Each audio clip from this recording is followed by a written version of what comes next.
Sultanpuri Kanjhawala incident में Delhi police का investigation काफ़ी अहम मोड़ पर पहुंच चुका है। हमारी 18 टीम्स इसमें काम कर रही हैं और मल्टीपल जो टीम्स हैं वो सभी पहलुओं पर काम कर रही हैं और इसमें हम अभी तक क्राइम सीन को अच्छे से विजिट कर चुके हैं और पोस्टमार्टम एग्जामिनेशन हो चुका है और 5 एक्यूज्ड हमारी कस्टडी में हैं। उनका कस्टडी के दौरान इंटरोगेशन हो रहा है। उनका जो वर्जन है उसको कोराबरेट और कॉन्ट्राडिक्ट किया जा रहा है। उनके इंफॉर्मेशन के आधार पर नई जो क्लूज़ डेवलप हो रहे हैं उनको वेरीफाई किया जा रहा है और इसमें हमें अब तक जो सफलता मिली है उसमें ये है कि जो एक्यूज्ड हैं उनका जो वर्जन था उसमें कुछ हम कंट्राडिक्शन ला पाए हैं और सीसीटीवी फुटेज के आधार पर और जो सीडीआर के आधार पर हमें ये पता लगा है कि इसमें 2 लोग और इन्वॉल्व थे और उनके लिए पुलिस अभी रेड कर रही है। इन्वेस्टिगेशन अभी जारी है।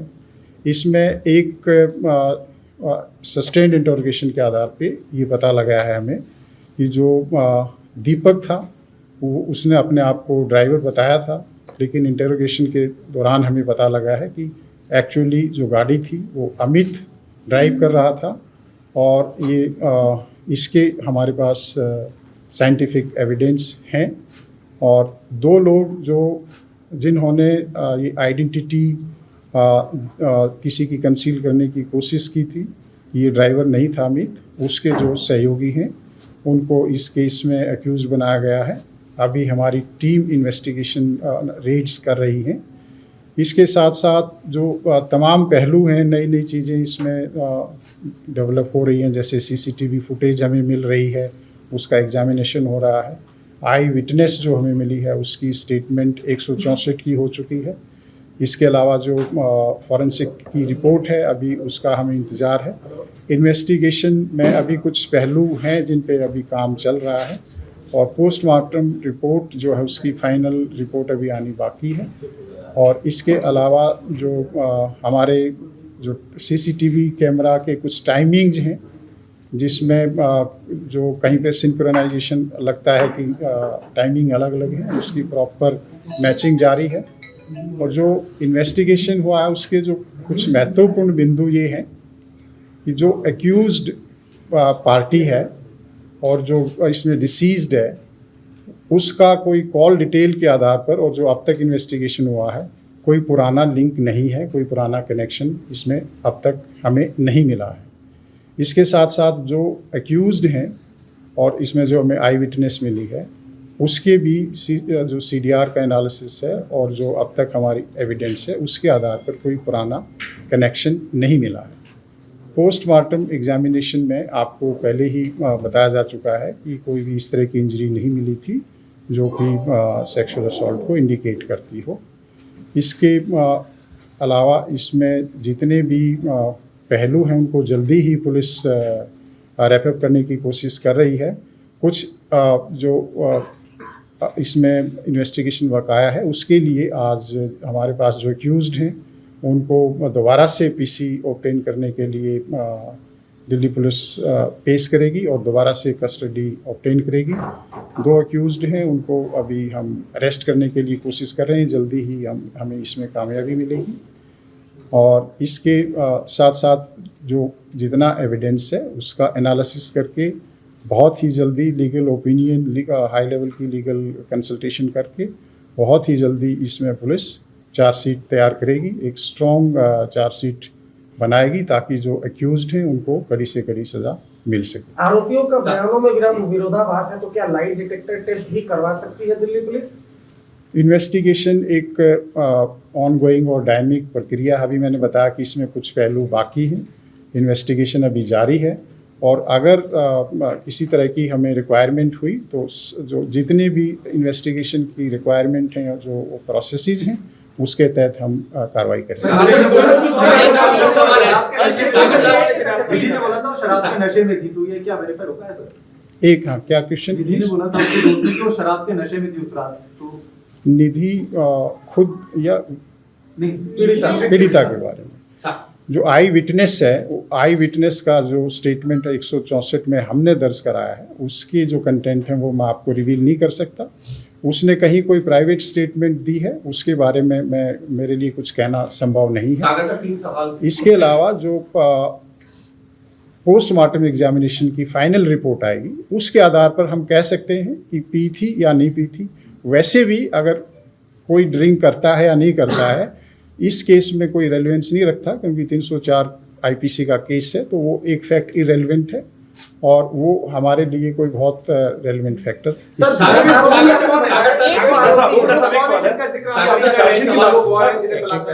जो 2 आरोपी हैं जो नए ये कौन लोग हैं और कैसे इनका नाम सामने है? दोनों का नाम। ये एक आशुतोष है और दूसरा अंकुश खन्ना है। सर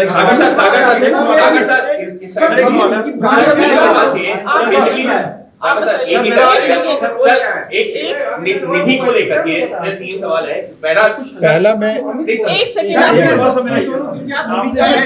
चार्जशीट की बात की आपने, चार्जशीट दाखिल करेंगे तो कब तक इसमें चार्जशीट दाखिल हो जाएगी? देखिए, जैसे कि मैंने बताया कि इसमें इन्वेस्टिगेशन काफ़ी आगे बढ़ चुका है। जो प्राइमरी चीज़ें थी हम कर चुके हैं, लेकिन बहुत इम्पॉर्टेंट चीज़ें भी अभी बची हुई हैं, तो हम पीसी लेंगे। उसके बाद हमारी कुछ रिपोर्ट्स आएंगी, कुछ कैलिब्रेशन होगा, एनालिसिस होगा, लीगल ओपिनियन ली जाएगी। उसके बाद पूरी तरह से एविडेंस कलेक्ट करके हम इसको चार्जशीट करेंगे। लेकिन हमारी कोशिश है जल्दी होगी। जैसे कि आपको मालूम है कि 1 तारीख का इंसिडेंट है, आज 5 तारीख है। 5 तारीख की सुबह तक हमने क्या क्या काम किया, हमारी 18 टीम लगी हुई हैं, बहुत ही एक्सपीरियंस्ड ऑफिसर्स की। डीसीपी खुद एसआईटी हेड कर रहे हैं, ज्वाइंट एडिशनल सीपीयूज को गाइड कर रहे हैं, और डीसीपी द्वारका भी इसमें हमें सहयोग कर रहे हैं। तो बहुत ही स्ट्रॉन्ग एंड कैपेबल ऑफिसर्स की 18 टीम है जो दिन रात काम कर रही हैं, आप सभी को मालूम है। तो मुझे उम्मीद है कि हम जल्दी ही इसमें चार्जशीट आपने लिया, उनकी क्या कैसे वो इसकी क्लियरिटी कर दीजिए कि दीपक अमित का क्या है, आशुतोष और उनका क्या है, ये बहुत इंपॉर्टेंट है। से छुपाया देखिए, इसमें जो 2 नाम आए हैं नए हमारे एक्यूज्ड हैं, एक जो एक्यूज्ड है उसका भाई है ये। तो उन्होंने ये देखते हुए कि इसके पास ड्राइविंग लाइसेंस नहीं है और ये एक एक्सीडेंट का ही केस है, किसी दूसरे आदमी को सजेस्ट किया कि तुम कहो कि मैं गाड़ी ड्राइव कर रहा था। तो ये उन्होंने एविडेंस को डिस्ट्रैक्ट किया, क्रिमिनल को स्क्रीन करने की कोशिश की है। तो वो हमारा इस केस में एक्यूज्ड बनता है। इसके साथ जिसकी गाड़ी थी उसको भी मालूम था कि गाड़ी कौन लेकर गया है।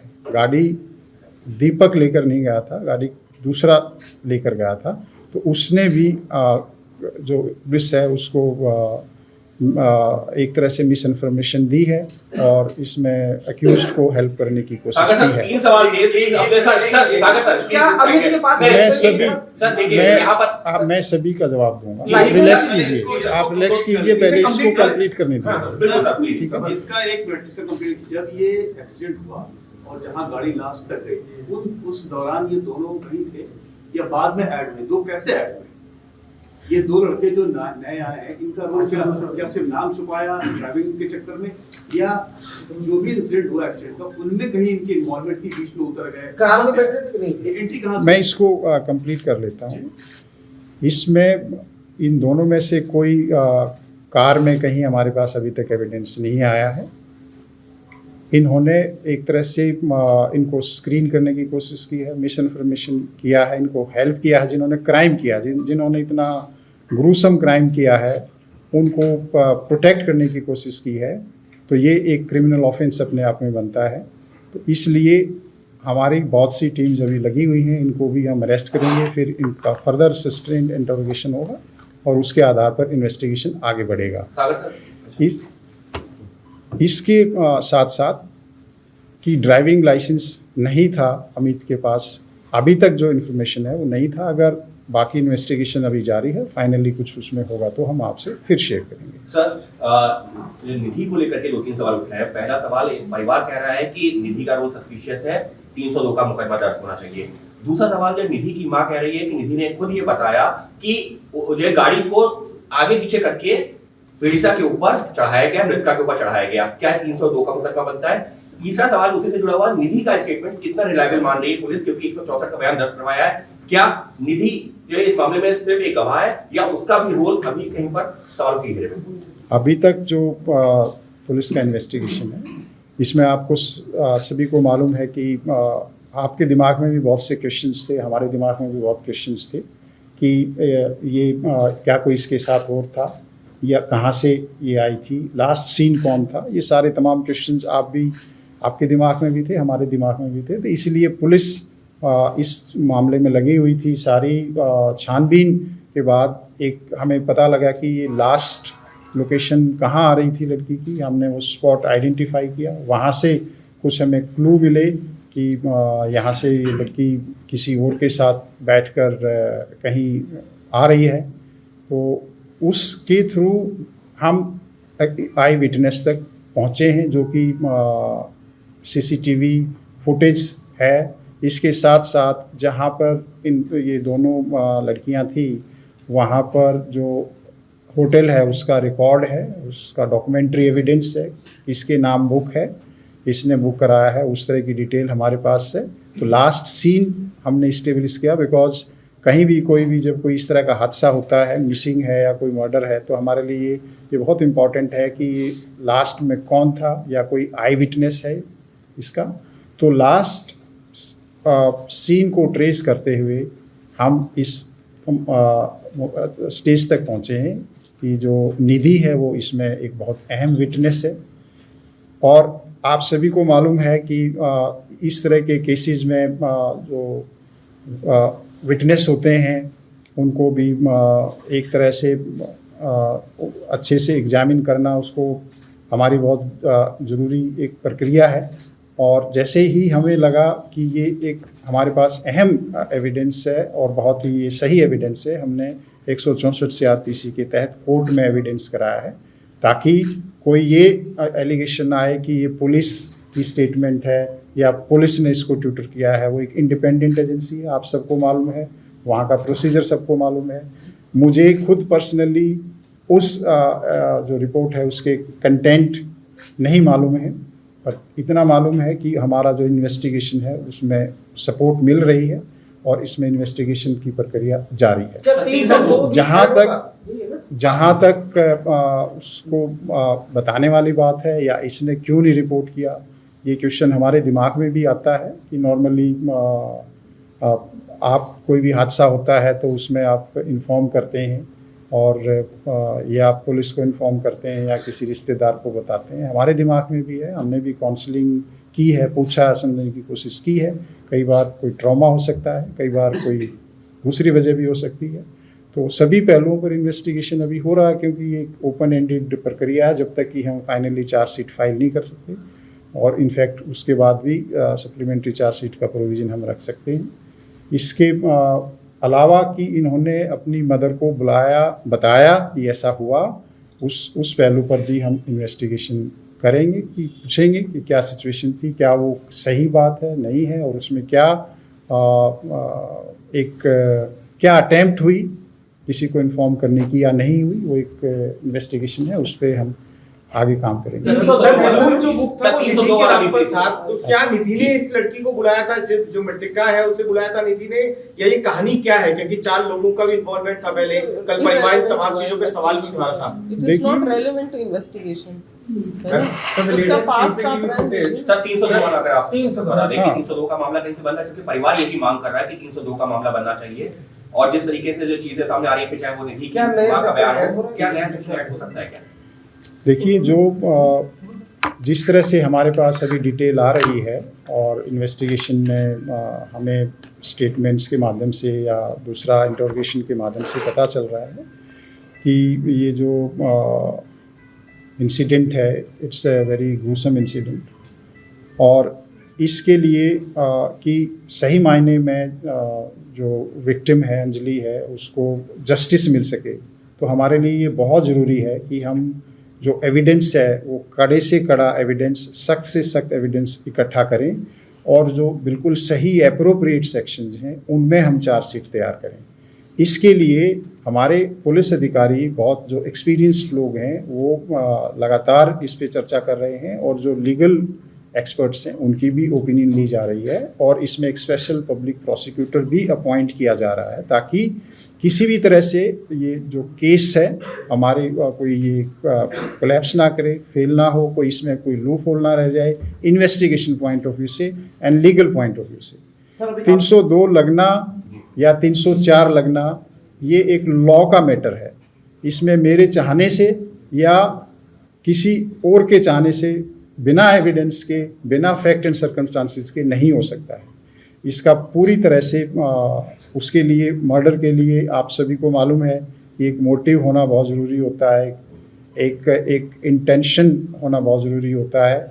अभी तक का जो इन्वेस्टिगेशन है उसमें हम इस स्टेज पे नहीं पहुंचे हैं। जैसे कि मैंने आरंभ में बताया कि सीडीआर और सीसीटीवी के एनालिसिस से एक्यूज्ड और डिसीज्ड का कहीं कोई कनेक्शन हमें नहीं मिला है। इसके साथ साथ जो एक्यूज्ड हैं उनका और जो आई विटनेस है उसका भी कोई कनेक्शन हमें नहीं मिला है। कोई हादसा होता है और उसमें अगर कोई मोटिव या कोई एक इंटेंशन क्लियर कट ना हो तो उसमें 302 इस्टेब्लिश करना पुलिस के लिए एक बहुत बड़ा चैलेंज है। ये केस आप देखते हैं पहले भी इंसिडेंट हुए हैं, एक BMW का इंसिडेंट था, मैटर बहुत हाई लेवल सुप्रीम कोर्ट के लेवल तक जाता है।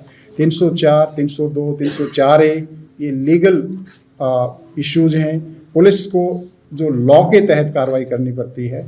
तो अभी तक का इन्वेस्टिगेशन क्लियरली इंडिकेट करता है कि 304 के लिए फिट केस है।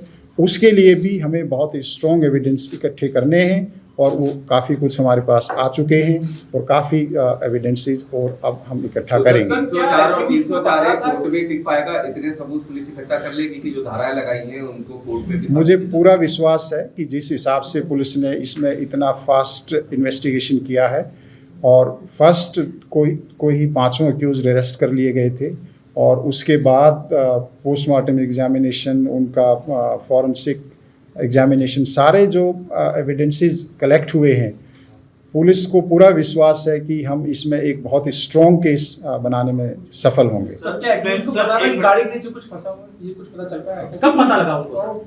देखिए, जो पुलिस एक निष्कर्ष पर पहुंची है जो एविडेंस के आधार पर, इंटरोगेशन के आधार पर, और जब हम 304 का केस अभी धारा इस पे लगी हुई है तो 304 का मायने ये होता है कि अक्यूज्ड को या किसी भी जो भी क्रिमिनल आदमी है जिसने कोई क्राइम किया है कि उसको नॉलेज होती है कि अगर मैं ऐसे गाड़ी को मारूंगा या इसको आगे ले जाऊंगा किसी के ऊपर के इंसान से तो उसकी डेथ हो जाएगी। तो ये नॉलेज है, इसमें कोई डाउट नहीं है हमारे हिसाब से, और इसीलिए हमने 304 का केस। सागर सर, जो आपने सेक्शंस लगाए 304 इसमें एमएससीटी एप्लीकेबल होगा या नहीं?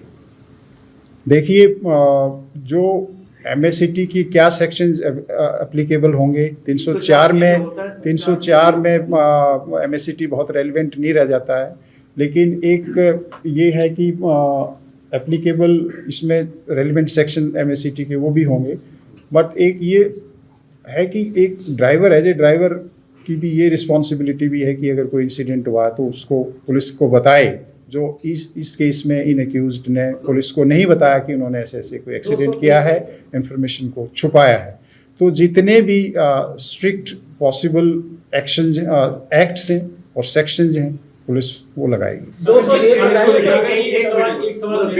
हाँ, बताएं। सर, विक्टिम को मुआवजा एक मिनट, आपको मैं मौका दे चुका हूँ मेरे। इन्वेस्टिगेशन हुआ है और आपको सबूत मिले हैं, उससे साफ लग रहा है कि सिंपल एक्सीडेंट नहीं है, कॉन्स्पिरेसी की लग रही है। तो जो कॉन्ट्राडिक्शन आ रहा है एक्यूज्ड का, वो किस पॉइंट का है और वो किधर की तरफ इशारा कर रहा है? देखिए, इन्वेस्टिगेशन किस तरफ अब जाएगा? कॉन्स्पिरेसी इस चीज़ की नहीं है कि कोई मर्डर है। कॉन्स्पिरेसी है कि क्राइम किया है उसको छुपाने में, उसको उस तरह से कि किसी को पता ना लगे, उस तरह की कनाइवेंस से 120B या 34 IPC की जो भी फाइनली इन्वेस्टिगेशन के दौरान एविडेंस आएगा उस पर हम चार्जशीट करेंगे। लेकिन ये बिल्कुल सही बात है कि इसमें कहीं ना कहीं उनको मालूम था कि ये ऐसा कोई ह्यूमन बॉडी है जिसके साथ एक्सीडेंट हुआ है। और मुझे एक सवाल है सर, एक सवाल सागर साहब, एक सवाल, ये सब जो इंसिडेंट हुआ था, जो 5 लोग थे, इनकी जैसे गिरफ्तारी भी कैसे हुआ, ये सब सवाल नहीं बताया आपने कि कैसे 5 घर पे थे या भागे, क्या था। दूसरा सवाल सर, ये कि इस मामले में जिस तरह से पूरा हंगामा मचा, हल्ला हुआ, सारे को लेके बड़ा प्रदर्शन हुआ, क्या इस केस को लेके आप फास्ट ट्रैक में जा सकते हैं? बिल्कुल, इसमें जो भी लीगल प्रोसेस है फास्ट कोर्ट में जाने का, उसको हम एक्सप्लोर कर रहे हैं। गिरफ्तारी वाला सर, 5 की गिरफ्तारी हुई।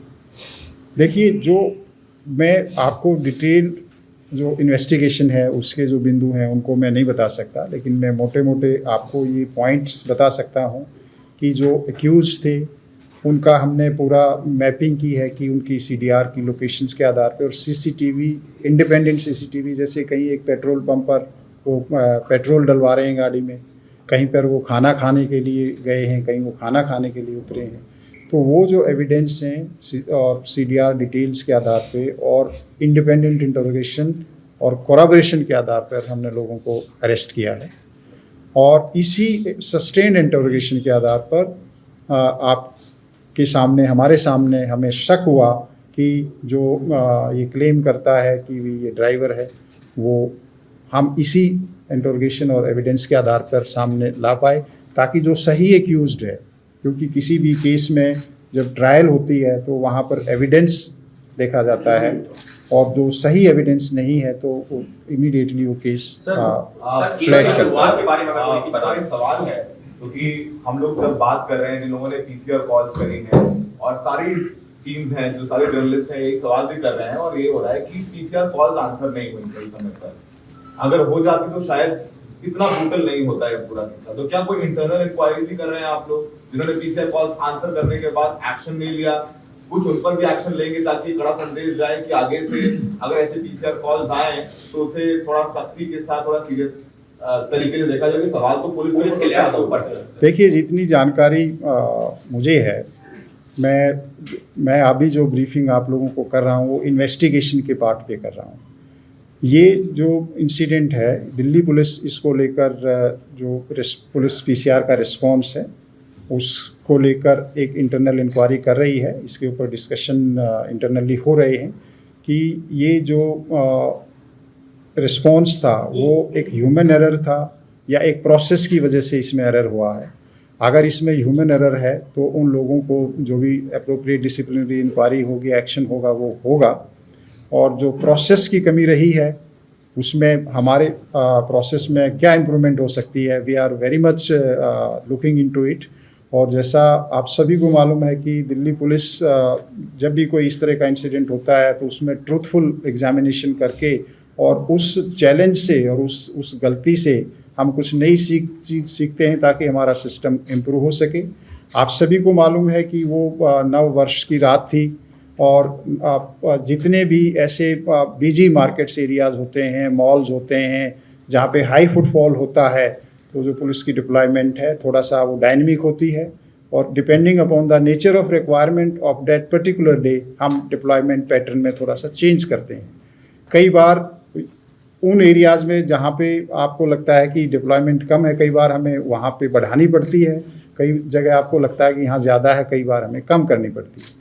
तो वो डायनेमिक डिप्लॉयमेंट है। PCR का जो मैकेनिज्म है उसमें कोई प्रोसेस की कोई कमी है या कोई हमारे ऑफिसर्स की कमी है, ट्रूथफुली दिल्ली पुलिस उसमें इंक्वायरी कर रही है और उसमें जो भी एक्शन अप्रोप्रिएट होगा वो सीनियर लेवल पर उस पर एक्सीडेंट हुआ था उसके ठीक 30-40 सेकंड के बाद PCR वहां से गुजरती हुई दिखी, CCTV कैसा भी आया, तो आप मानते कहीं ना कहीं लैब से at the hand of police? देखिए, जैसा कि मैंने बताया कि जिस 30 सेकंड की बात आप कर रहे हैं उस 30 सेकंड में अभी तक कोई लैप्स नहीं आया। इनफैक्ट उसमें बहुत अच्छा एक्शन हुआ है। जैसे ही उसने पीसीआर ने, हमारी ईआरवी ने उसको देखा है कि कोई स्कूटी पड़ी हुई है, स्कूटी को उसने के बारे में अपने एसएचओ को जानकारी दी है, एक्सीडेंट शुदा स्कूटी है। उसके बाद उस स्कूटी का नंबर लिया गया है, उस स्कूटी के नंबर ट्रैफिक से नंबर लेके जो एड्रेस आया है उस स्कूटी के एड्रेस उसके घर पे भेजा गया है।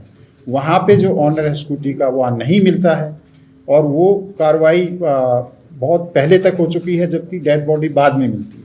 तो ऐसा नहीं है कि पुलिस का रिस्पॉन्स ठीक नहीं था। We were not lucky that day कि वो अगर हमारी ईआरवी थोड़ा सा पहले उसको देख लेती तो प्रोबेबली इस लड़की की जान चली जाती।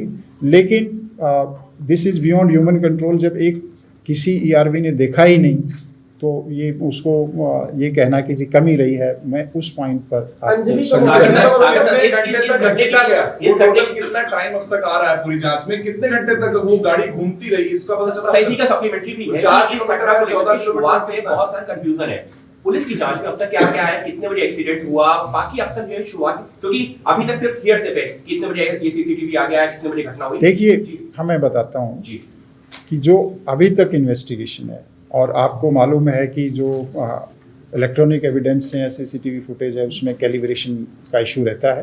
पर I can be as precise as कि ये इंसिडेंट 2:04 और 2:06 के बीच हुआ होगा, तो हम यहाँ तक पहुँच गए। मैं ये भी कह सकता हूँ कि 2:05 पे हुआ है, तो आप उससे बहुत आगे पीछे नहीं जा सकते हैं। अगर हम 2:05 मानते हैं, तो अगर हम स्ट्रेच करते हैं, जबकि बॉडी मिली है कहीं पर एक्चुअली, तो वो 4:15 के आसपास का टाइम है। एग्जैक्ट नंबर टाइम मैं रिमेंबर नहीं कर रहा हूँ। अनफॉर्चुनेटली बॉडी ड्रैग की गई है, और वो जो स्ट्रेच है आप सभी को मालूम है, वो हरियाणा को जाता है, वो रोड जोनती बॉर्डर है, तो रात का टाइम है, पीसीआर्स हैं वहाँ पर। तो जैसा कि मैंने बताया कि उस रिस्पॉन्स में जो भी अगर हमारे को इम्प्रूवमेंट की कोई गुंजाइश है, तो हम उसको इंटरनली स्टडी कर रहे हैं साइंटिफिकली, उसको हम इम्प्रूव करेंगे। और जहाँ कोई ह्यूमन एरर है और कोई है तो उसके ऊपर भी appropriate action. How much kilometre she was that? देखिए जो एरिया, जो डिस्टेंस है वो लगभग 10-12 किलोमीटर का है, लेकिन कितने किलोमीटर एक्चुअल ड्रैग की मेरे लिए बताना अभी संभव sir, one of the footages shows 4 men escaping का फरार है, हम ये मान के चलें? क्या दोनों एक्सपोर्टिंग है आशुतोष और अंकुश, ये आप लोग की डिटेंशन में? नहीं, अभी हमारी टीम्स लगी हुई हैं उनको अरेस्ट करने के लिए। सर गाड़ी आशुतोष की थी, ये बात सर हमारे हम लोग भी गए थे उसके घर, आशुतोष के घर भी जा चुके हैं और उसके अंकुश के घर भी, लेकिन वो देवर मतलब ना पुलिस के पास है ना घर के किसी सदस्य को। तो वही तो मैंने बताया कि अगर आप हमारे पास होते तो मैं बता देता। तो अरेस्ट ही कर। हाँ, और अगर आपके पास है तो आप बता दीजिए। अंजलि का मोबाइल मिल गया सर? अंजलि का मोबाइल फोन सर एक फुटेज में ही चारों लोग निकलते हुए दिख रहे हैं, क्या ये वही लोग 4 लोग हैं? देखिए फुटेजेस इमर्ज हो रही हैं, ठीक है, हम भी उनको एनालाइज कर रहे हैं, और उसी के फुटेजेस के आधार पर हमारे जो क्लू हैं वो डेवलप होते हैं, या कोलैबोरेशन या कॉन्ट्राडिक्शन होती है।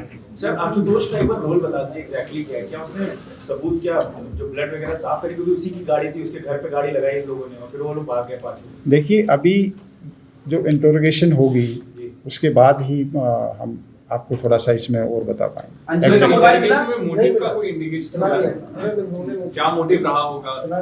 2 घंटे चलती रही गाड़ी, पता था उसके बावजूद। देखिए अब ये बड़ा मुश्किल क्वेश्चन है आपका, कि वो जवाब देना थोड़ा सा डिफिकल्ट है। मैंने जैसे कि बताया कि इसीलिए हमने 304 आईपीसी ऐड किया। सर जो कार पार्क हुई थी उसके बहुत कम समय में एफएसएल की टीम वहां पहुंच गई, तो क्या कार से उस वक्त अब आई थिंक लास्ट क्वेश्चन है वेरी इंपॉर्टेंट। अंजलि की दोस्ती पुरानी थी क्या? क्योंकि परिवार ने मना कर दिया कि वो पहले से निधि को नहीं जानते, अंजलि के साथ कोई संबंध नहीं थे, दोस्ती नहीं थी। देखिए मैं इतना कहूँगा कि उनकी दोस्ती कितनी पुरानी थी कितनी नहीं थी वो एक उनका पर्सनल इशू है, मुझे नहीं मालूम। लेकिन जो हमारे पास एविडेंस है, मैं इतना कह सकता हूँ कि जैसे 31 का इंसिडेंट है और 30, 29 इसके 20-25 कॉल हो रखी हैं, तो एंड द वेरी फैक्ट कि वो एक स्कूटी पे थी, तो वो फ्रेंड थी या नहीं थी ये मेरे लिए कहना मुश्किल है। निधि सिर्फ एक विटनेस है फिलहाल, निधि सिर्फ एक विटनेस है इस केस में। सर मेरा एक सवाल है कि अमित का भाई क्या अंकुश है या आशुतोष है?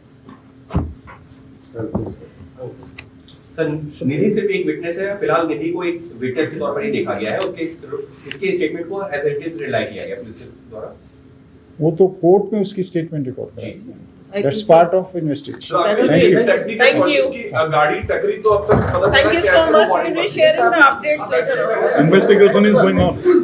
Thank you.